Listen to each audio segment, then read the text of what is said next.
பாட்டியும் அவளுடைய அதிசய கோழியும். தமிழ் கதை. ஒரு கிராமத்தில் ஒரு பெரியம்மா இருந்தாள். அவளிடம் ஒரு பெரிய கோழி இருந்தது.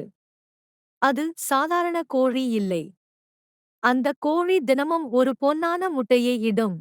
அந்த பொன் முட்டையை எடுத்து பாட்டி சந்தைக்கு போய் விற்றாள். சந்தையில் நல்ல லாபம் வந்தது. அப்படியே ஒரு நாள் பாட்டி சந்தையில் இருந்த இன்னொரு கோழியை பார்த்தாள். இதையும் வாங்கிக்கிட்டா இன்னும் லாபம் வரும் என்று நினைத்து அந்த புதிய கோழியையும் வாங்கி வீட்டுக்கு கொண்டு வந்தாள். இப்போது பாட்டிக்கு 2 கோழிகள். ஒன்று பொன் முட்டை இடும் பழைய கோழி.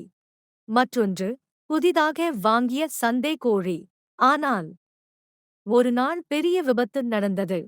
சந்தையில் வாங்கிய அந்த புதிய கோழி பழைய பொன்முட்டை இடும் கோழியை பயங்கரமாக கடித்துவிட்டது. அந்த பொன்முட்டை இடும் கோழி செத்துவிடுகிறது. பாட்டி அதைக் கண்டு மிகவும் கோபமடைந்து சந்தை கோழியையும் விரட்டி விடுகிறாள். அவள் அழ ஆரம்பிக்கிறாள். பக்கத்தில் இருப்பவர்கள் பாட்டியை பார்த்து ரொம்ப பரிதாபப்படுகிறார்கள்.